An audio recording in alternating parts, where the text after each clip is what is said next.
The advice and opinions expressed by the host of Autism Live and her guests are meant solely as suggestion and should not be in any way construed as child-specific advice. The Center for Autism and Related Disorders advises working with a board-certified behavior analyst who has experience with autism before starting any intensive behavioral intervention. Any choices you make in determining your child's treatment are completely at your own discretion.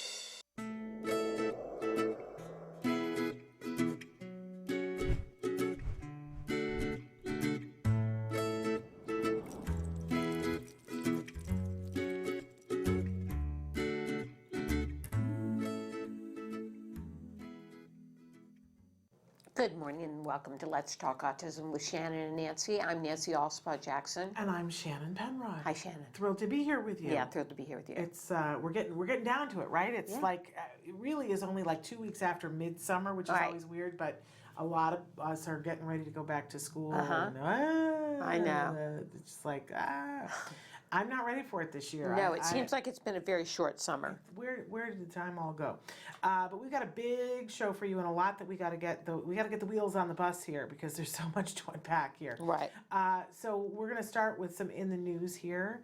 A lot of unfortunate news today. You know, I always try to find something that's happy for us for a palate cleanse.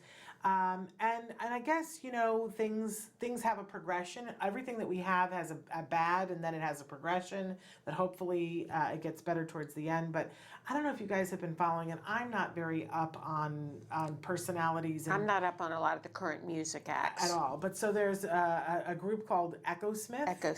And the drummer, Graham Sirota, has been having a little bit of difficulty in the last week to the point where his family felt that it was necessary to come forward and disclose that he has an autism spectrum disorder. Apparently, he's 20 years old, and he has been having these events at his house for a little while. He had one during the holidays, but recently he was having a barbecue, and he was sending out texts to a whole lot of people and saying, you know, come to my barbecue, to a lot of other celebrities. And he sent one to Travis Barker's 13-year-old daughter, and he says now he did not know that she was 13. And in the course of the texting with her, he told her that he thought she was beautiful, and invited her to a barbecue at his house. Right. Now, in his mind, he thought she was older. I don't know how old he thought she was, but in his mind, he did not think that there was anything untoward about that. But as the dad of a 13-year-old, Travis Barker went, you know, from 0 to 160, and I would have too. Wouldn't you have? Yeah. And said, what is this 20-year-old dude inviting and telling my 13-year-old daughter that she's beautiful? This is inappropriate. Right. And so then there was this firestorm back and forth, and then finally the family came forward and said, hey, we haven't disclosed this before because we didn't think it was necessary. Right. It wasn't affecting anything in terms of what we do as a band. They've never had an issue with it. And said, you know, we're now going to work on this because we've now seen a deficit of something that he did not understand. It's, you know, it's not okay what he did, but, you know, it wasn't with this horrible intention. Right. But look, this is something that happens. And I think the reason why I want to talk about this story is that we all need to be aware of this. Right. Right? That, you know, when our kids are younger, everything is all cute and fabulous, right? And then they get to a certain age and nothing's cute and fabulous and nobody gives them a pass anymore. Right. And goes, oh, well, that's just precocious or that's just whatever. And then at a certain point, they cross a certain threshold and then they start being accused of things. We've seen people on the autism spectrum go to jail or be stopped by the police because of something that they did not understand socially. I love that the 13-year-old has published a tweet saying that essentially she's accepted the apology and that it's time for people to move on. and that she is fine now, and that she's fine with the understanding that's happened with the other family. It just, and I wouldn't have even brought it up, except that I think it really starts a conversation, don't you, Nancy, about our kids and about safety and all the things. I appreciate this family thinking, hey, we didn't disclose it because there was no need to. We didn't see it being, and then you get sort of blindsided and it's like, oh my gosh, my 20-year-old kid said one thing that was inappropriate in a pretty, not in a private forum, but then went public, and it can be very, very negative. So the family's going to continue to work with Graham to have the right tools and knowledge about social boundaries and to better navigate and utilize social media while he takes a break from it. which is the right response. They'll work Let's with him. congratulate them on that. And then, of course, we've talked about Greta Thunberg before on the show, the amazing advocate. Environmental activist. Oh my gosh. Who is on the autism spectrum. She is sharp. Yes. And Andrew Bolt, who is a high-profile columnist for Rupert Murdoch's newspapers and Sky News, commentator, talked about this 16-year-old and referred to her as being deeply disturbed, freakishly influential, and strange, in a piece that was published last Wednesday. I love that this 16-year-old responded by turning his own words back at him and said that she was deeply disturbed by the hate and conspiracy campaigns run by climate science deniers. Isn't that so amazing that she just turned it right back on? Yeah. There's been a firestorm about this, about people going, excuse me. And here's what I'd like to say is that wouldn't be okay for him to say that about any 16-year-old. No. Exactly. I don't, there's another element to it too, that she is publicly out as being on the spectrum, and that's a whole other element to it. But why is he saying this about any 16-year-old? I don't know. Doesn't make sense. The parent in me really wants to take him apart inch by inch, and I think he should be fired. And no one should read any of the publications until that's how I feel. But that's me in my anger. Where does it hit you, Nancy? Well, I think he owes her an apology at the very least. At the very least. At the very least. And he needs to be schooled in autism and what, the way to behave towards someone who is on the spectrum when he's writing about them. It's just unacceptable. But I don't like the way our society treats individuals who are under the age of 18 to begin with. Right. Where does he get off? I mean, we just covered a story where we're all saying inappropriate that this 20-year-old said something to a 13-year-old. And I think we're in the right there. You need to be savvy enough to know you can't say whatever you want to kids. Right. But why is this other adult okay with saying the things in print about this 16-year-old? I think that we should have some norms that prevent people from being able to attack people who are under the age of 18. Yeah. I just think it's so inappropriate. It's just bad behavior. And he really goes for the jugular as if he is fighting somebody who is an adult who's arguing face to face with him. I mean, it's just horrible, the things that he says about her. He says, I've never seen a girl so young with so many mental disorders treated by so many adults as a guru. If I was his mother, I would want him to be taken out behind the barn with a switch. Come on. What an idiot. Not interested in anything else that Andrew Bolt has to say except an apology and a resignation. That's what I'm interested in. But ask me how I really feel. I get my ticket torn. Well, there's a lot of people upset about it. It's just horrible. Yeah. And then, of course, our last story we covered in 2016. Everybody was very aware of that horrible video of the autism caregiver sitting in the parking lot with his client. Yes. And the police were there with a gun and shot him. And shot the caregiver as he was trying to say, he has autism, I'm working with him. And so the police officer was found guilty of a misdemeanor on Monday. I'm not going to say the name of the police officer because I don't believe that that's the responsible thing to do, but he was found guilty of a misdemeanor. I don't know what the ramifications and the differences are between a misdemeanor and a felony and all of those things, but I guess we need to be happy that he was found guilty of something. And that perhaps that will mean more training and more discussion about this, and maybe this will prevent this happening again. Yeah. But just like one of the most horrifying things Yes. in the world. And the fact that we could hear, but this is not the only case, right? You could hear him calming him down and working with him, and police shot him anyway. It just takes your breath away. Yeah. It just takes your breath away. More training, more training, more training. So there's our, not the happiest of news Not today. the happiest of news. But everything moving in a direction, hopefully, Yeah. of people doing the right thing. So we've got this amazing show for you today. We really do. Our first guest is the just truly, talk about a Wonder Woman. Julie Kornack is going to be joining us. We've had her on the show a couple of times. And she is really going to break down for us and explain to us what the Mental Health Parity Act is and what that can mean for all of us. She's also going to give us an update. For some of you watching, you're going to be really thrilled to hear this in New York. Some new things that are happening there that are going to make it possible for more people to have access to care. So Julie's going to be with us, and then we're going to be joined by Mark Fleming. He's going to talk with us about Puzzle Piece Fitness, why he started it, and what that's all about. So all of that and more coming up after these messages. Okay. Stick with us. Do you provide care services to someone with autism? Recently, more and more children are being diagnosed with the condition and getting the support they need as awareness grows. But what happens to these children as they grow up?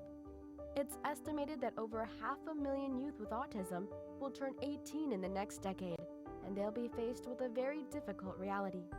As children with autism grow up, their services start to disappear or become very difficult to access.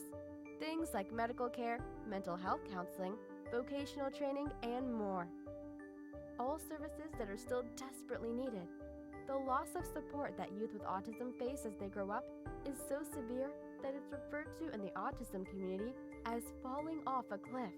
Adults with autism need the same level of support they had as children to avoid falling off the services cliff.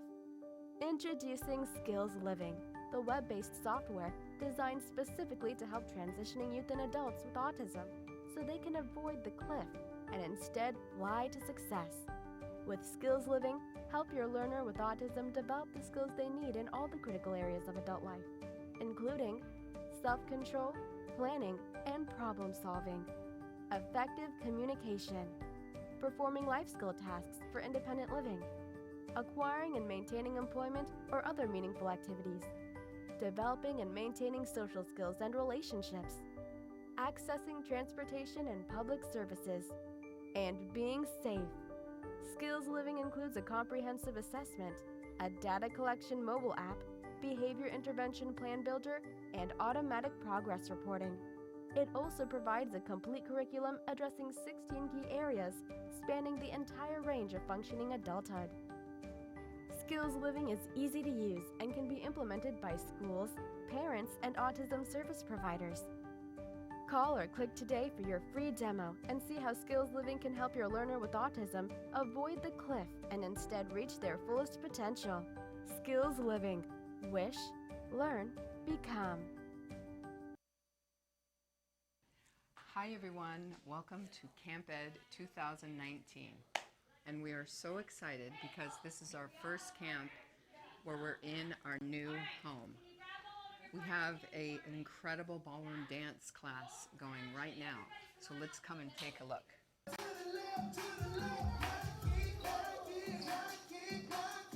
Camp Ed at the Ed Asner Family Center is an inclusive arts camp featuring some of your favorite arts programs. We have a little over 3 weeks of camp left. We want you to come and join the excitement. Hi, I'm Nava Pasquet-Asner, the co-founder of the Ed Asner Family Center and the founder of Camp Ed. And I'd like to introduce you to Andrew Pascal, who is my new camp director for 2019. We have a very action-packed last 3 weeks of camp. Next week we have Art Week, where we're going to do a color run. We're going to get really colorful. We're going to tie-dye some clothes.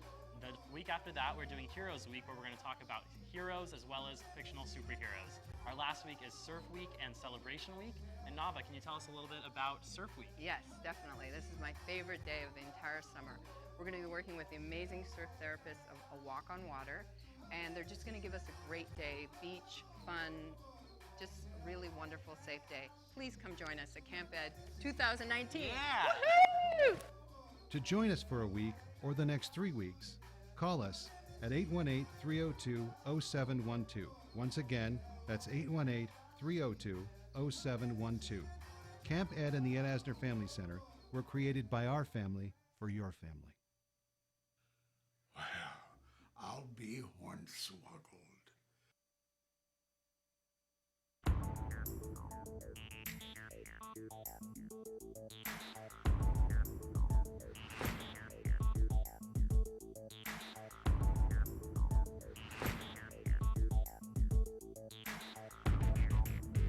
Hi, I decided to start Autism Works Now as a small business because 90% of individuals with autism and related disabilities are not employed after graduating from high school. Our mission at Autism Works Now is to create job opportunities for Spectrum youth and kids through awareness and education.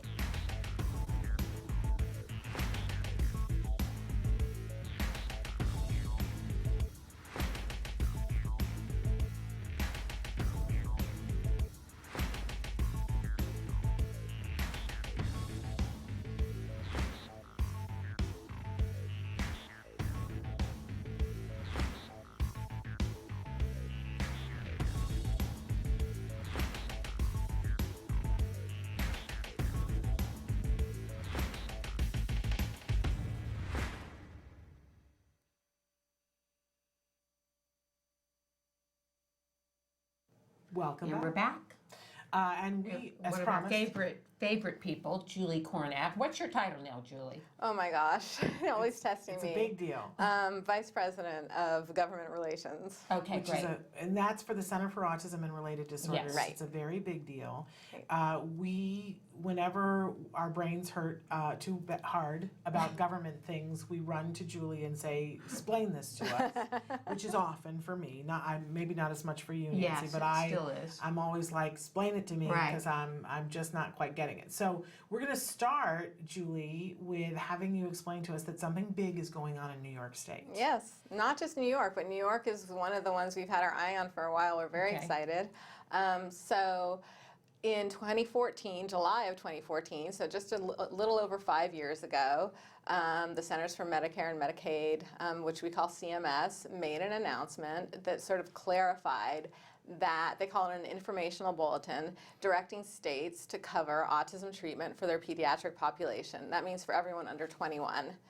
And so some states were, complied with that more quickly than others. And CMS doesn't, they understand that it's a big thing to shift into, and they allow the states to have some time to do it. And two of the states that were really slow to comply, that are very populous, are New York and Texas. And now this year, both have complied at the same time. So it's sort of like this, amazing momentum that we're feeling. It's a watershed moment. It's a watershed moment because honestly, this has just been a focus because we know that we're talking about millions of children when we're talking about those two states. And so Texas is rolling out its benefit no earlier than September, so I think we can expect something closer to January. And then also the same target is for New York, that in January of 2020, people who have Medicaid will be able to access autism treatment benefits. Okay. Wow. Yeah. I mean, that's a Big very deal. big deal. It's a very, How very many big states deal. have it now? It's a great question. So people will sort of disagree about that because some states will have sort of added the benefit without creating the infrastructure for the benefit to work. Ohio is a state like that. So it doesn't mean, so if you were a persistent parent, you would probably be able to get the benefit, but it wouldn't happen very easily and you wouldn't be able to find your provider network and you would just have to really push hard on your Medicaid folks. And so I'd say about a little over 30 states offer the benefit now.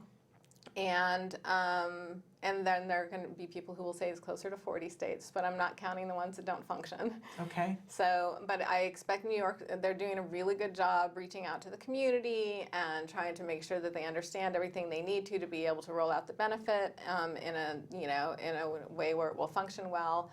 And Texas is doing the same thing. Oklahoma just started offering the benefit July 1st, so we'll see how that goes. New Hampshire just fixed its benefit, so it's working better. Just a lot of good news. You're having a good year, I Julie. feel, if I could take credit for all of this, it would just be, Well, and I think there's some confusion because Yes. a lot of us go by the mandate. We hear the mandate. Now, I'm not sure that everybody knows what the mandate is, but we say that a lot. Well, the mandate. And now, as of a couple of weeks ago, we have the mandate in all 50 states. Tennessee was the last we to do. topple. 100%, 100%.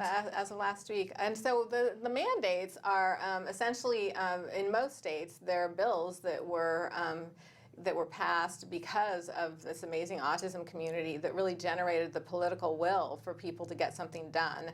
And so state by state, led by Laura Unum when she was at Autism Speaks, and state by state, they passed these autism mandates. And then recently what's happened, which is kind of exciting for me, is that instead of having to pass a specific bill to say that these kids should access coverage, they say that the mental health parity law says you have to give them coverage. So in Tennessee, there's just clarification from the insurance commissioner saying, by the way, it's clear from mental health parity that these kids get to access autism treatment. So that's one of those things where I like that, because the more we can strengthen the mental health parity law and make sure that the insurance commissioners, the state regulators understand what it means, the more all of the autism mandates that we did pass will be enforced by those regulators. And we're gonna talk about the mental health parity in just a second, but let's cycle back because we've got new viewers who are watching us on BronxNet TV, and so I'm sure that they're gonna want to know, what does this new thing in New York mean specifically for them? What should they be doing? How should they be preparing? How can they access this care? This is such a great question. I would say, first of all, that if they are parents of a child who's already diagnosed with autism, the first thing that they want to do, if they haven't done this already, is apply to see if they're eligible for Medicaid. And that nobody should assume that they're not eligible. Every state has different eligibility limits. New York's is pretty generous, and so if they don't have any coverage for autism treatment, or if they do have some coverage, but they have high cost sharing, like their copays are really high and that kind of thing, then I would absolutely encourage these families to go to Medicaid to apply to see if their child is eligible for Medicaid. In some states, you have to be rejected as not eligible based on your income to then apply based on your child's disability. So if you get rejected, don't take no for an answer, go back. And these can be complicated processes, and you might be dealing with somebody who's new or doesn't have all the information. Yeah, I'm dealing with that right now. My child qualifies under his disability, but they're sending me information asking all this financial background from me. That's exactly what happens, and it's very confusing to the parents. So you just have to really kind of push forward, there's also ways to determine whether you should be eligible and whether they're making a mistake if they say you're not eligible. But it gets complicated, and really the easiest way is just to kind of go to Medicaid, apply, and get into that process that you're stuck in right now, where you get to argue with somebody until you get your benefit. Right. Okay. So, and when all else fails, apply under the financial thing. Give them your financial information. Get that denial. Then come back to them and say, now we want to apply under disability, and go through that process. Now that could take a little bit of time. That's not going to be a weekend. People should get started. Yeah.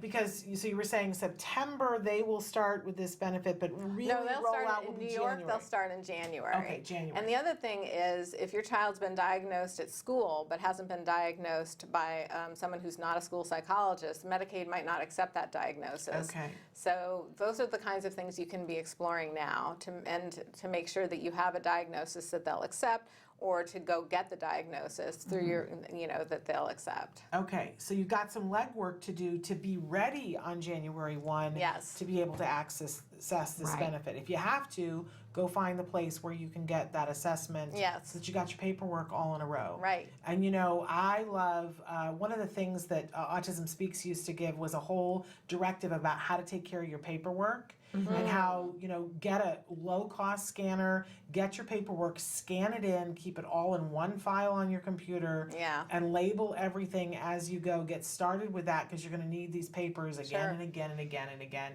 and you don't want to have to go looking for them. I can remember me doing the mad dash, going through piles of paper, going, where is the one piece of paper that I need? No, that's me. You can drown and get the scanner. And that can also kind of dissuade you from getting it done that day, and before months have gone by. Exactly. So, yeah. The other thing you can do is you can reach out to providers who are in your area to make sure they know that you're interested in getting services if they decide to accept the Medicaid benefit. Because we don't know which providers will accept the Medicaid benefit yet. We don't know how long it will take them to contract with Medicaid, all those kinds of things. So start exploring the providers who are local to you to see, if they have a long waiting list, if they know about the Medicaid benefit coming, if they're interested, if they think they're going to be accepting it. They may not know all of those things, but you can probably get on a list where they'll reach out to you once it rolls out. And there's nothing like getting on the list as early as possible, letting people know that you're interested, go tour the facility, get a feel for, how your life would work when you get this fabulous opportunity. Exactly. And I will say too, that CARD is in a lot of places in New York. So definitely you can go to centerforautism.com and go to the locations tab, see where the closest office is next to you. Obviously, Julie is giving you this information, and she is the person that is doing this for the Center for Autism and Related Disorders. So check it out. That's where my kid was treated. That's where your kid was treated. So It's still being treated. And there you go. Right. So check it out. So now let's shift a little bit because there's this other piece that everybody needs to know. We've already seen several families that have been at that point where they're like, okay, I can't get any more services. And for various and sundry reasons, one case in particular that I'm thinking of, that the mom got to me and was crying and said, we've been denied by our insurance company because my child is 10. And I was like, what do you mean you've been denied by well, they sent us a thing and said he no longer, because in our state, once they reach 10, they aren't eligible for benefits anymore. And I said, I don't know, but I think that's illegal. Let me get Julie Kornack on this and ask her. And that family, the hope, before they got everything done of, oh, you mean maybe we could continue with therapy, was life-changing. And share with everybody what you were able to share with all of us about this one particular thing that's saving everybody's bacon. Well, there's a lot of laws that protect patient rights to access autism treatment and other mental health services. My favorite law, and I always say it's my favorite law. Where's your pin? I know, I should have worn the pin. I feel terrible. It's in my purse. I'm not being very organized. But my favorite law, if you don't have a favorite law, this should be your favorite law, is the Mental Health Parity and Addiction Equity Act. And that's a federal law that kind of puts into the law all the instincts that you have every day that this doesn't sound right. Is that legal? So what mental health parity says is that the restrictions on the limits on mental health services, and autism treatment is considered a mental health service, that those limits can be no more restrictive than they are for other medical surgical services in the same category, and those categories would be like outpatient services, not something like physical therapy. So in the old days we would have somebody say, well, we limit physical therapy so we can limit autism treatment. I was like, no, that's not how it works. And because of the essential health benefits from the Affordable Care Act, where you can't impose limits on those, then really any limit that you see on mental health services would not meet the test of being a limit that's not more restrictive than limits imposed on medical surgical services. So that that mental health parity law breaks down into quantitative treatment limits, which is pretty much anything with a number, like the child's age, the number of hours, how long the child's been getting services, how many visits a week, that kind of thing. And then the other one is non-quantitative treatment limits, which are a little bit more nuanced and really speak to all the instincts parents have out there when they run into strange hurdles, which would be sort of burdensome authorization processes, treatment plan templates that providers don't want to use because they're so complicated and they take so much time. Anything that requires additional testing or is a location exclusion, all of those things aren't permitted because of the Mental Health Parity and Addiction Equity Act. And that applies across the board to the self-funded plans, which is great because we know we run into a lot of problems with the self-funded plans, and it applies to the large group and to individual plans, and then indirectly to small group because of the Affordable Care Act. So it's a very powerful law, and we use it a lot. And that's why I was saying that when Tennessee said, you know what, we don't even need to pass a mandate. The mental health parity law tells us that we have to provide this benefit. I was so excited because the more we can see state regulators do that sort of thing, the more we can just point the next state regulator who's confused to that state regulator over there, and then, oh, okay, that makes sense to me. And you know, it really is something where we're getting momentum. So you normally have a pin. Tell them what the pin says. The pin says Got MAPIA. MAPIA is what we call Mental Health Parity and Addiction Equity Act. And I have it on a sticker on my phone. I have a little lapel pin. And I give them out at conferences because when people see that, they all ask, what's MAPIA? And you know, I'll tell them. and you know, and Julie genuinely gets excited about it. And then one of the reasons why we wanted her on to talk about it is that I think the rest of us go, well, that's nice, but it has so many ramifications. Yes. And sometimes you guys will write into us or you'll call us and you'll say, well, you know, I need this. And a lot of times what you really need is that MAPIA because it's the muscle that has you covered. It is. So for the person who says, okay, my insurance company is saying that they're not going to give my child this many hours because they're 10, or they're not going to give us any hours because they're 10, and in our state mandate, it says they will only give this amount up to this age, that you know, and they go, there's a state law, Shannon, there's nothing, I can't do anything about it. Right. But you've explained to me before that because MAPIA is a federal law, it wins. Well, so this is such an important point that you're bringing up because a lot of the mandates were written with a pressure from the insurance lobbies to, you know, not pass the mandates. Right. And so when they were written, compromises were made. And so Hawaii is a great example where the insurance industry said it would cost them $1 billion a year to cover autism. And we all know that's not true. And thankfully, Autism Speaks has done a lot of actuarial studies to show that it really is just a few cents every month on people's premiums to cover autism treatment. Wow. And so when they were under the pressure trying to pass the mandate, a lot of legislators asked for limits to be able to sort of assuage the concerns of the insurance carriers who were threatening to leave the state and that kind of thing. And so a lot of these state mandates will have hour limits or age limits or even monetary limits. Yeah. And they all violate the mental health parity law. You can't have a state law that violates a federal law. And most of the really good news is that most of the time, the health plan that you have knows it needs to ignore those limits because they're very used to the fact that they don't get to have those. But it's incumbent upon us to understand that because the insurance company is not going to call you up and go, by the way, Yes. this thing that we're doing, you know, if push comes to shove and you say You're something, right. we really can't do that. And a lot of times when we call the first person at the insurance company, Yes. that's that first level person that you've called the number and you've gone through the decision tree to get to that person on the phone, often that person is not the best informed person working for the company. Right. You're absolutely right. I think that a lot of those people are, you know, new to the company, not trained specifically in the autism mandate and that sort of thing, or they don't understand mental health parity. That's going to take us some time autism. Yeah. So it's important for parents to be empowered with the knowledge that any kind of a limit that they hear that just is not individualized to their child, that it's just like the law says that we don't have to treat you after this age, or our policy says that you only get 4 years, anything like that violates the mental health parity law. Wow. We could spend hours talking with you, Julie. Unfortunately, we're out of time. But I think it simplified it, though, for our viewers. Yes. I hope so. Here. And if you have questions, who should they go to? Well, anybody can email me at j.kornack@centerforautism.com.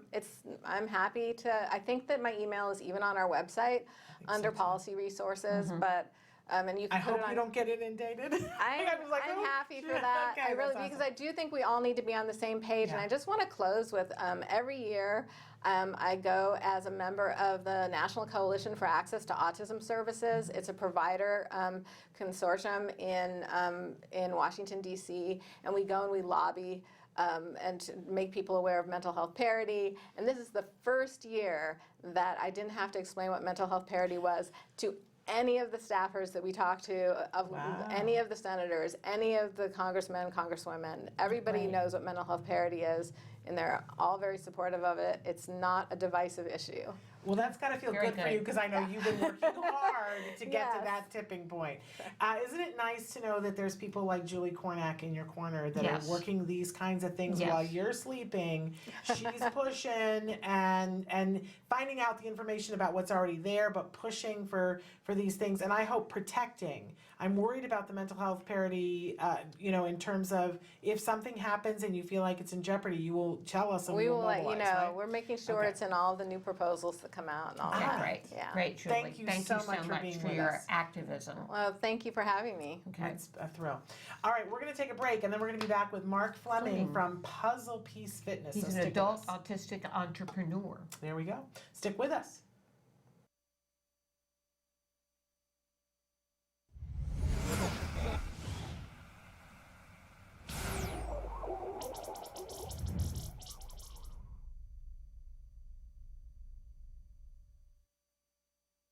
Can you say hello? Say hello. AJ? Stop crying. AJ, let's eat. Can you eat, AJ? Let's eat, son. Have a fry.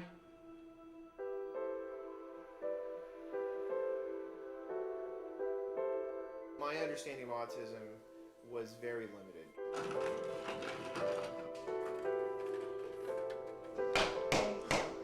He would lick tires on cars, windows, you name it. And so we went to the 13-month checkup, and I remember our pediatrician, he said, well, he probably has autism. There's nothing you can do about it. Come back in a year when he's 3.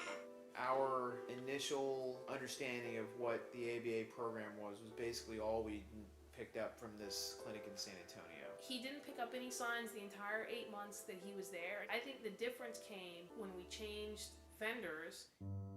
We were very impressed with the way that CARD actually gathered data to be able to quantify the progress that he was making. They have a curriculum that they follow that's tailored to each child. They were identifying AJ's strengths and weaknesses. We were finally starting to see real progress. Good, AJ. Here's eggs. The first thing CARD did for us was, I remember the first time AJ said, "Mommy, I want you." And that was the most wonderful thing ever. There's hope. Yeah, that's when I knew that there was hope. I never thought that AJ would be able to say that. It was like a gift from God. It was so fantastic. With CARD, we got him enrolled in a private school. And he was in a typical classroom. He would go from activity to activity. He could sit when he was supposed to sit. He could be around typical kids. The goal is for CARD to work themselves out of a job. It's for AJ to be in a mainstream classroom with no help, and he's functional and he's learning. We're really grateful to all of the therapists. AJ would not be where he is without them, and we will never be able to repay the part of themselves that they gave to him to make his life better and to make our lives better.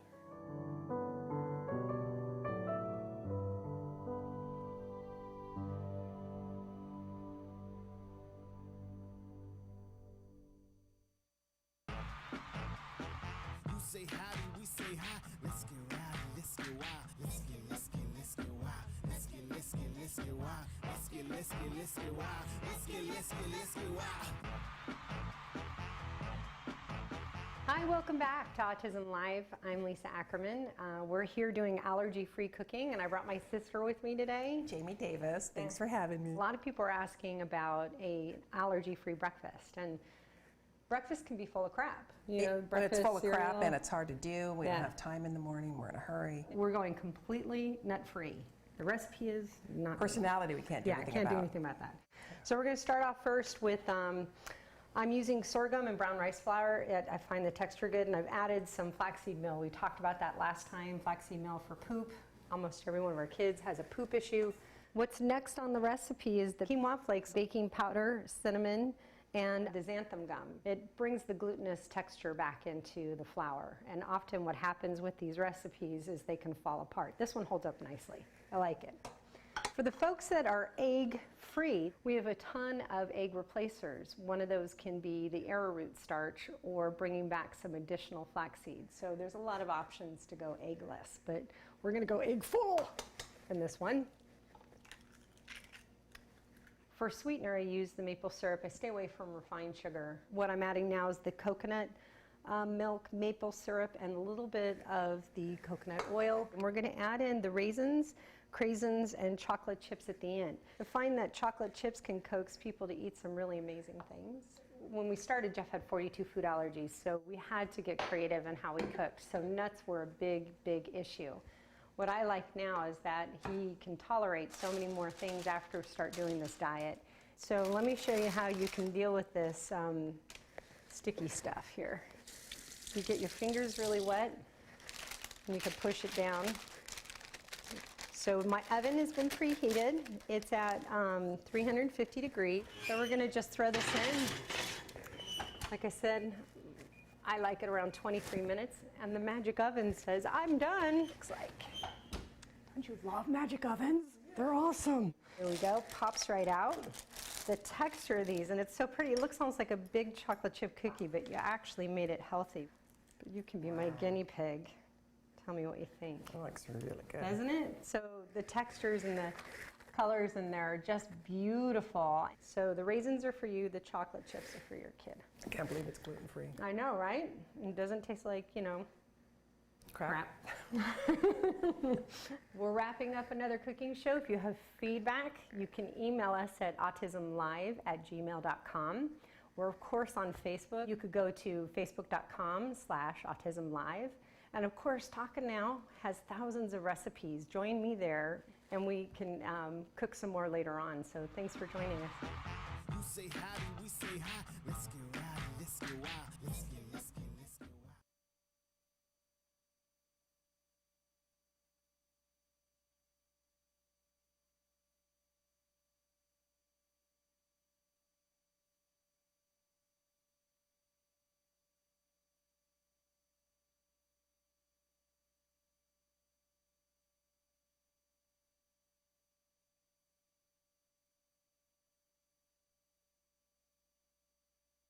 A lot of adults don't really believe kids. They'll think, kids are kids, what are they talking about? But when a child stands up for what they believe in, it's so strong and powerful.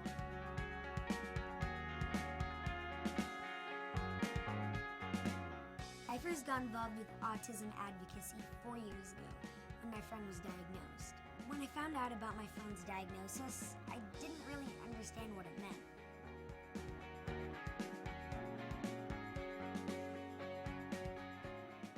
But it didn't matter to me or change our friendship. I didn't look at her any differently. We still had so much fun together.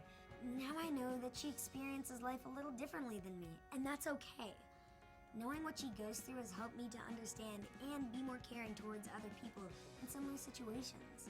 I got involved with ACT Today because I wanted to do whatever I could to help. They provide options like behavioral therapy, medical care, social skills programs, assistance to military families, and much more. Being there for my friend was my #1 priority. I've been volunteering and spreading the word about the cause via my social media platform because raising awareness is a crucial first step. There needs to be more kids and teens involved to make sure that our voices are heard just as loudly as the adults. You may be small like me, but your acts of kindness are not. You're back. Welcome back. I'm like lights on, nobody home.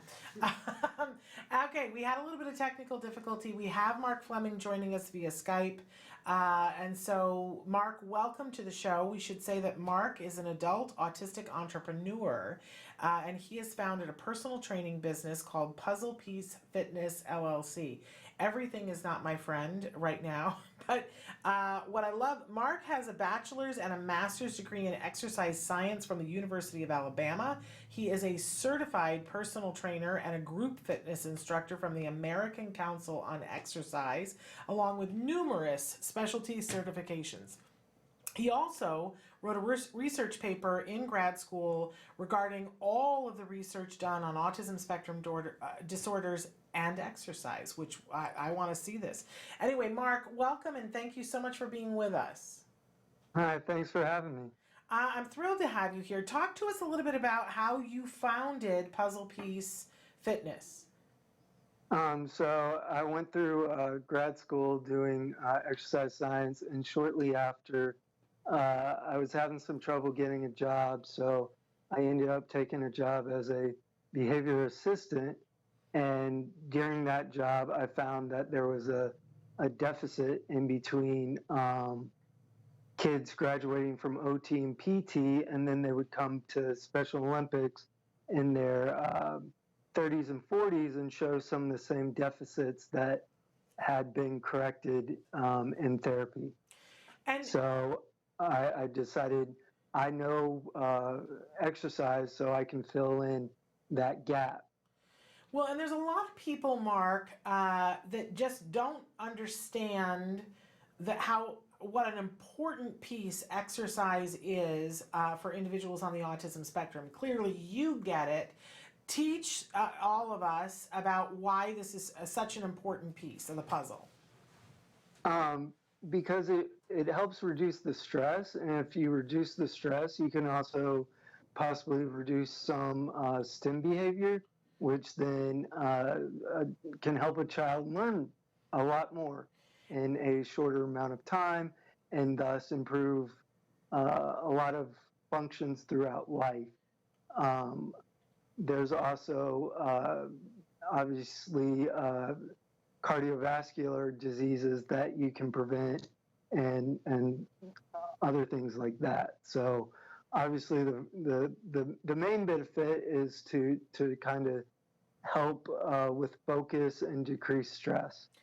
And so talk a little bit about, from your personal experience, what exercise has meant for you and what has it helped you with. Excuse me, can you repeat that?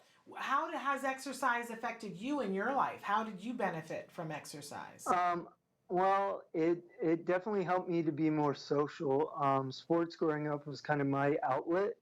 So being able to participate in sports and then use that as kind of a focus while I was interacting with others greatly improved my socialization skills.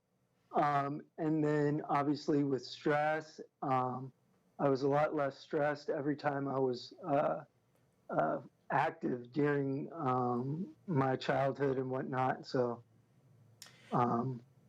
that's great. Yeah, absolutely wonderful. And look at you. You're a successful entrepreneur. And you have some pretty strong feelings about the importance of disclosing your diagnosis as a professional in the workforce. How do you feel about this? What's your stance on this? I think it's very important for individuals with autism, whether or not they're high functioning or whatever you want to classify them as, to disclose their diagnosis in the workforce, because it not only helps people in their job to help them kind of realize why they may need help in certain areas, but it also helps the younger generation to understand that there are other things that they can do besides kind of the arts and the technological stuff, that there's other avenues out there for them. You're an amazing, amazing role model. I'm sure that there are going to be people who are going to want to know at what age were you diagnosed, and what were some of the things that challenges that you faced growing up. I don't mean to be personal, but are those questions you're comfortable with? Yeah, I was originally diagnosed with PDD and OS at a young age. And that was mainly due to fine and gross motor skills and speech delays. But then I was diagnosed with autism, Asperger's at age 11.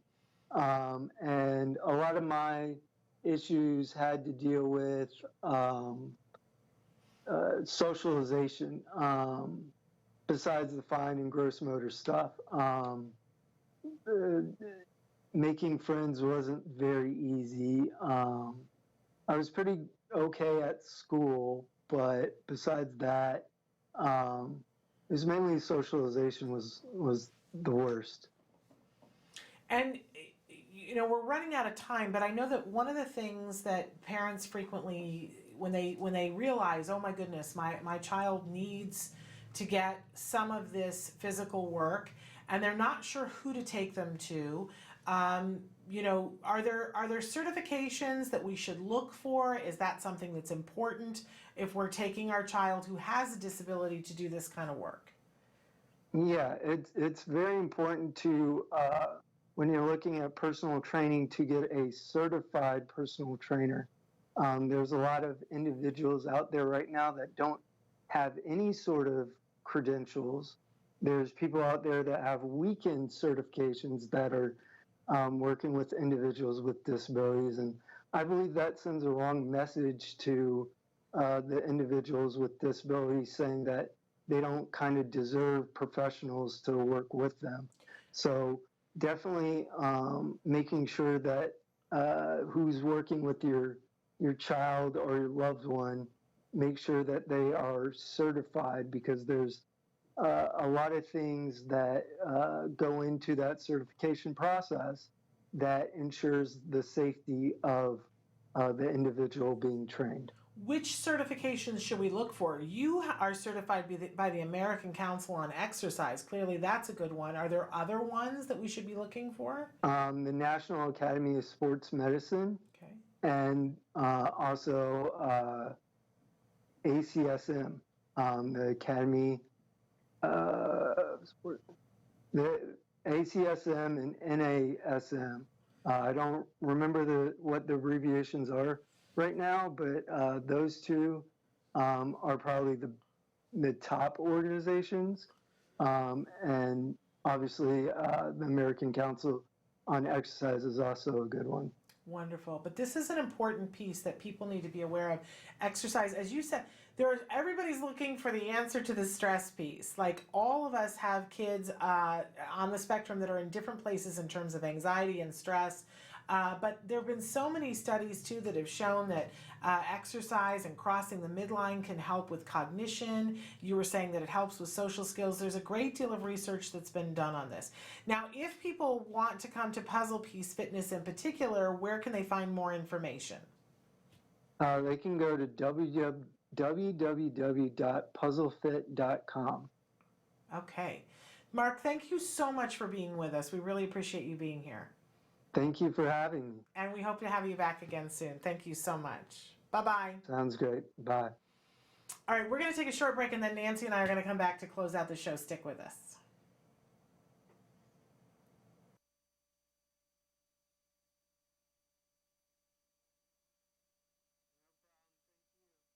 Nobody ever asks a kid with autism, what is it you'd really like to do? At this school, we ask the kids, what is your goal? What is your dream?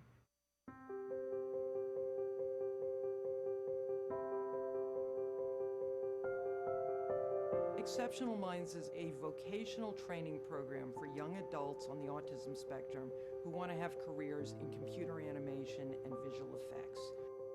I think young people with autism are totally underestimated. When you've met one person with autism, you've met one person with autism. They all have different talents, different skills, and What surprised me is that there really are no limits, that if these guys believe that they can do something, they really can. It's estimated that 90 to 95% of young adults with autism are unemployed or underemployed. A lot of young adults still live at home. A lot of them suffer from depression and are very isolated from the rest of the world, and the opportunities for them are very limited. We want to develop careers for our young adults. Our full-time program runs 3 years, at the end of which we have job placement and job coaching. We have a work readiness program. We also have our own in-house studio so that when our students graduate, they can do on-the-job training and work on real projects. We outsourced about 30-40 shots to the team here. They did fantastic work that we can put into a movie and be proud of it. It's great. I mean, we want to do it again. The studio is their first step into the professional world, the first step in their new careers as digital artists. The whole purpose is to get the students out into the real world. We all have the same dreams.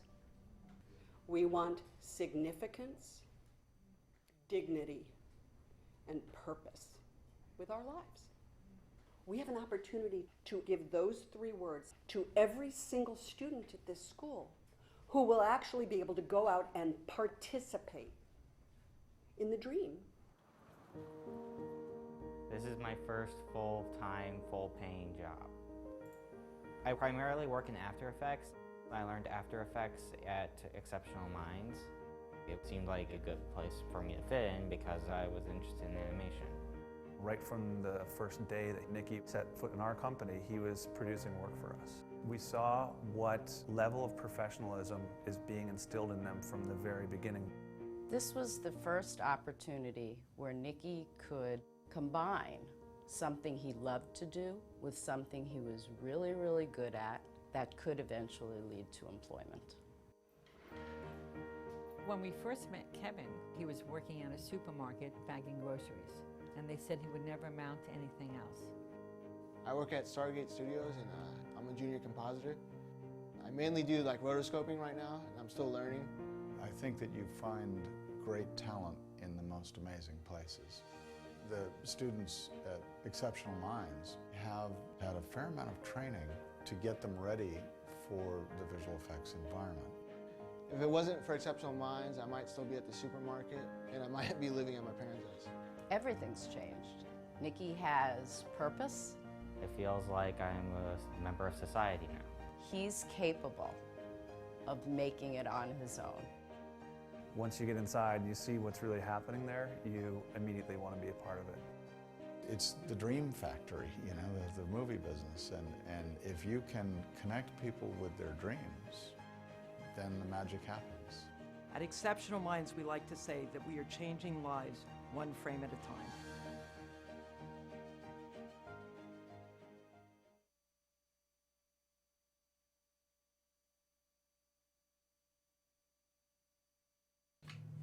And we're back. And we have things to talk about for Yes, next week. you've got some stuff So for next week next coming week up. on Monday, we have Jackie Carter, creator of the Not Reaching Pouch. So Okay. this is a very interesting thing. You know, what they say about necessity is the mother of Right. invention. That we've seen more and more people that are having traffic stops from police officers. We want to make sure that everybody's safe. Mhm. You know, you're supposed to have certain information to be able to give the police officers. Well, Jackie's invented something that can help our individuals who are on the autism spectrum to have the things that they need in a place that's visible, so that and you know, it's great for a lot of different people, for everybody to be safe. But so we're going to be talking about how that can help individuals on the great. spectrum. That's on Monday. On Tuesday, we've got another Best of Autism Live. On Wednesday, for Ask Dr. Doreen, we'll have Evelyn Kung here answering questions. On Thursday, autism expert Hillary Klein will be with us. And on Friday, for our show next week, we have Ilana Gershlovitz, the author of the book Saving My Sons. Amazing, amazing book. We've had Ilana on the show before.